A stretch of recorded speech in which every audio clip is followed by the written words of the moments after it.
Okey, Assalamualaikum dan salam sejahtera. Okey, hari ni belajar pasal topik 12. Topik 12 ni pasal parenting style tau. Parenting style ni cara pengajaran ibu bapa terhadap anak-anak dia. Okey, dalam topik ni ada 3 item yang perlu anda tekankan. Pertama, kena faham apa maksud parenting style. Okey, kedua adalah identify type of parenting style. Awak kena, pertama tadi tu awak kena faham parenting style ni apa, macam mana. Dan lagi satu, dia ada type-type dia dan kesan kepada kanak-kanak.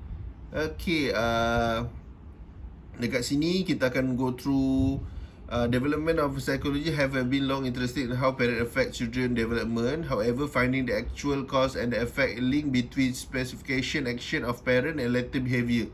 Maknanya apa yang ibu bapa buat semasa awal kanak-kanak dan kesan dia masa-masa dia besar lah. Dan dia ada challenging, dia ada researcher have the position that a link between parenting style effect. Memang akan effect kanak-kanak tu. Okay, some suggestion carry over into adult behaviour. Nampak dah terbukti dah kat situ daripada ni lah researcher tu. Okay, seterusnya type of parenting, kita pergi ke yang pertama, authoritative. Authoritative ni maknanya dari segi authoritative ni those authoritative parent are established rules and guideline. Okay, yang ni biasanya kalau perasan parent yang tegas lah. Okay, kena buat ni, kena buat ni. Ada jadual ni kena follow. Contoh main bola pukul 5, sebelum pukul 7 kena ada kat rumah dah. Okay,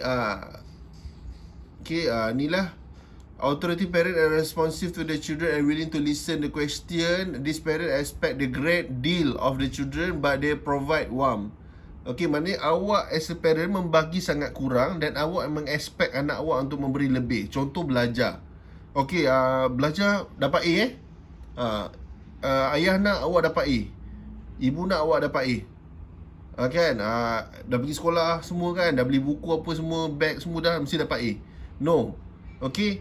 You kena bagi lebih. Maksud saya lebih, anak-anak ni macam investment. Dia macam investment. Awak kena invest banyak. Bukan barang-barang tu. Barang-barang tu semua tepi. Bukan tak perlu beli. Kan itu kehendak dia kan. Keinginan dia nak bag tarik tu lah contohnya. Beli. Tapi if you want a good result, you must both. Kena bagi dua-dua. Itu kehendak dia. Dan kehendak awak is awak nak anak awak pandai. Mungkin awak boleh ajar diorang. Dan ingat, kalau kita tak boleh ajar, kita kena bagi orang lain ajar.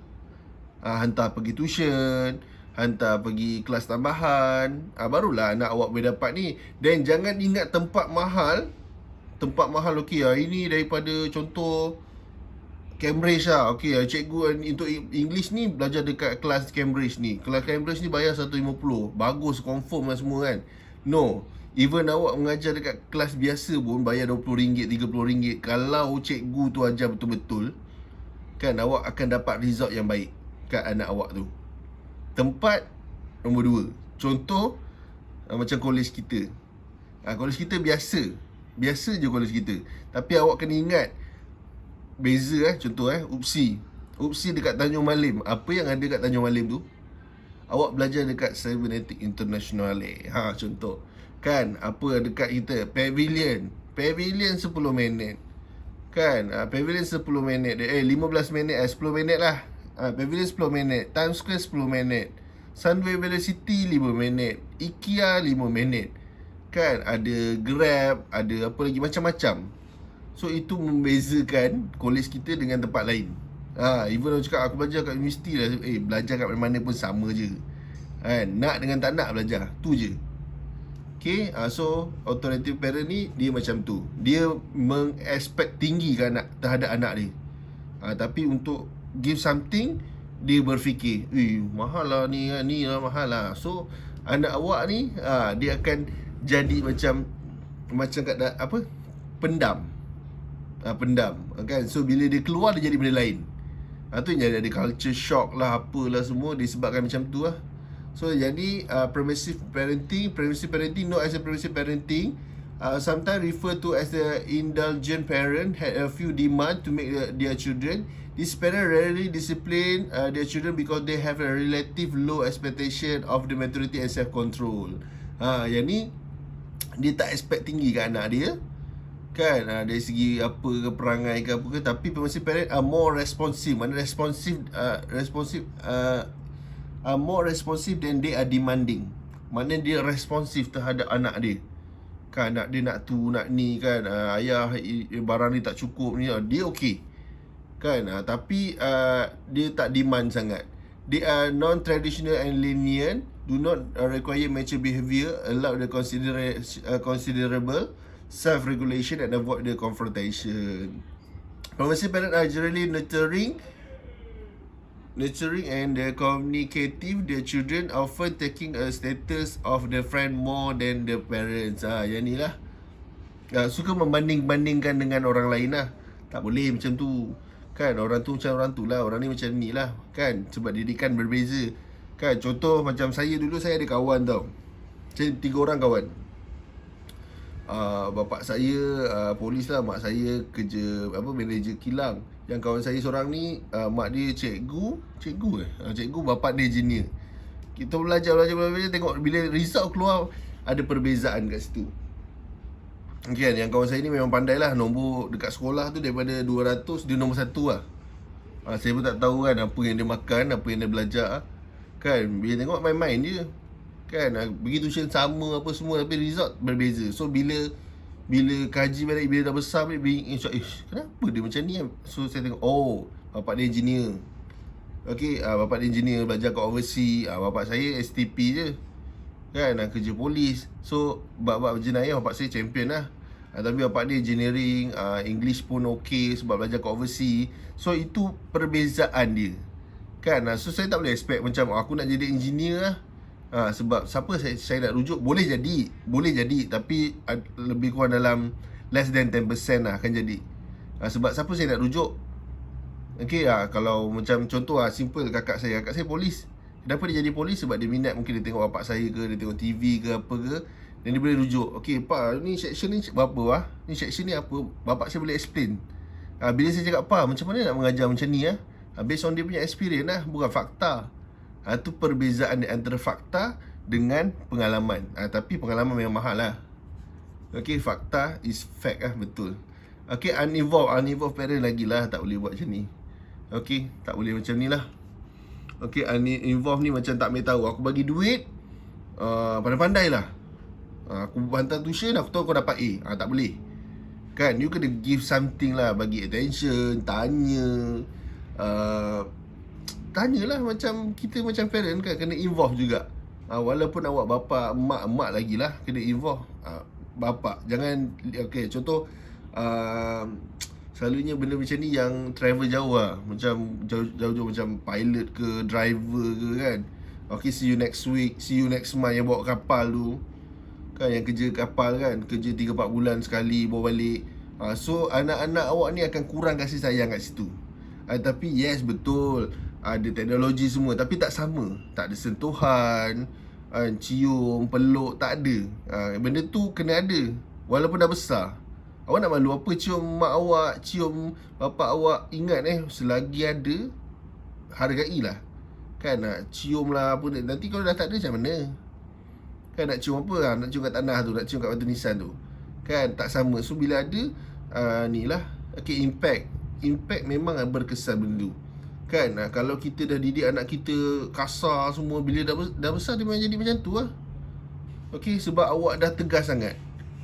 Kan, awak dah tegas sangat. So dan ingat, apa yang kita tak nak, itu yang kita dapat. Itu memang lumrah. Apa yang kita tak nak, kita dapat. Dan parenting style ni, benda dah nama pun parenting, kekeluargaan. Awak kena happykan semua pihak. Kan, ingat lelaki, kena ingat lelaki, awak punya syurga kat tapak kaki mak awak. Kan, walaupun awak dah berkahwin, tapi awak kena faham syurga. Tapi awak kena adil juga. Jangan nak kena balik rumah parent awak je. Kan, wife awak pun ada parent juga, selagi ada lah. Kalau dah tak ada, tak balik pun tak apalah. Kan, tapi jangan putuskan hubungan silaturahim tu lah, antara family tu. Okay, yang ni lah impact of parenting. Memang ada kesan kalau terlebih pun tak boleh, kalau terkurang pun tak boleh. Tapi kita kena ada positif lah. Part-part positif tu kena ni lah. Macam contoh kan, macam apa lagi yang kena adil lah. Kena adil. Banyak kalau boleh tengok kan, sebenarnya antara cerita-cerita yang bagus macam cerita Peramli kan, boleh tengok balik pasal family kan, pasal harta, pasal ni lah, contoh macam tiga Abdul yes, tiga Abdul. Talk about apa, about harta kan. Kalau cakap je tak boleh, dia kena buat wasiat, kena bertulis, ada proof dan adil, yang diuruskan oleh orang lain yang tidak berkepentingan kan. Kenapa pasal saya cakap pasal harta ni? Sebab dia dah tegur dah kita, sebenarnya harta ni kita kena wasiat kan, kena tulis kan, kena bagi siapa, bagi adil lah. Contoh kan, ada faraid dia kena bagi ni lah, bagi ni supaya tak bergaduh kan. Dan benda tu berlaku, semua mendapat manfaat kan. Kita gunakan tu, yang dalam apa, yang meninggal tu dapat pahala. Okey, yang hidup dapat manfaat daripada tu, gunakan ke arah yang kebaikan lah, kita explain. Tapi kat Malaysia banyak tak buat benda tu kan. Dia ingat kita nak bolot harta lah, rebut harta. Tidak, kita kalau boleh nak harta tu bertambah kan, dan digunakan ke arah kebaikan. Okay, why is authoritative parent provide such an advantage over the style? Kenapa authoritative ni banyak ni? Sebab parents tahu, dia dah lalui apa, dia ada pengalaman lah semasa pembesaran tu kan. Mesti dia nak anak dia lebih daripada dia. Itu setiap ibu bapa kena ada.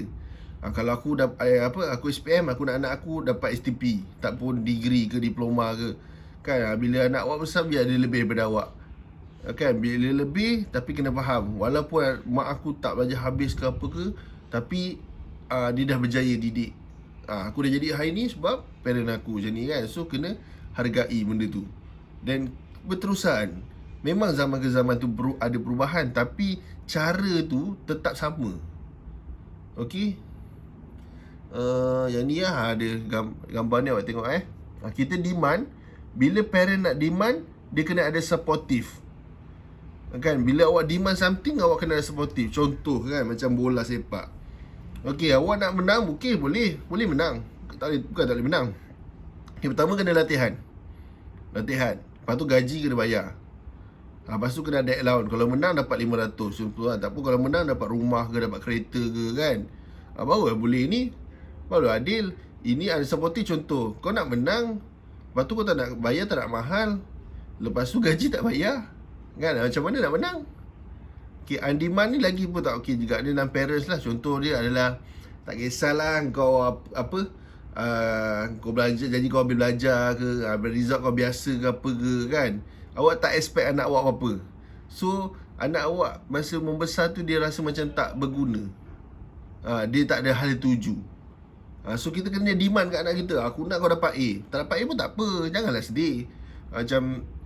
Macam parents saya sangat bersyukur lah kan. Pengalaman saya sendiri, bapak saya ambil report card, dia letak tepi je.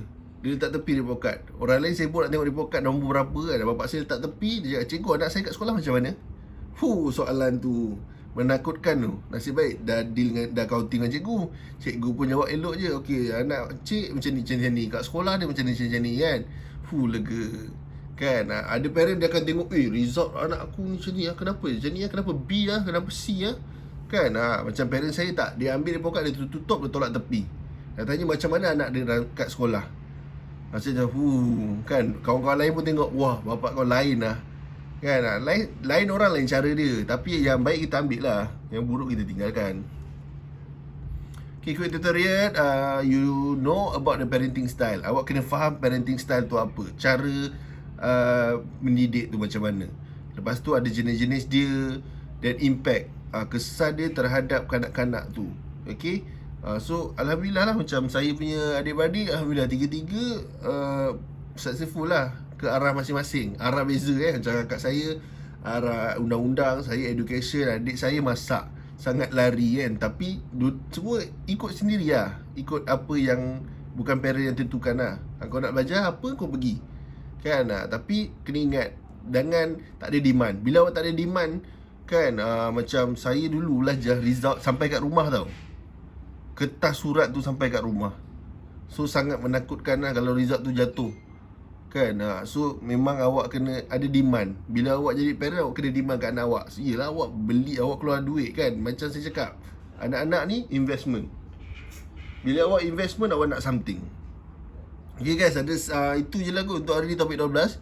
Ada sebarang soalan, boleh tanya dekat dalam Telegram je lah. Nanti saya akan jawab dalam tu. Komen nama awak, tonton dulu video ni sampai habis, baru komen. Okay, itu saja untuk hari ni. Thank you. Sebenarnya soalan tanyalah. Jangan tak tanya pula. Jangan malu, saya tak makan orang, saya makan nasi. Okay, tanya soalan. Okay guys, thank you. Assalamualaikum. Bye bye.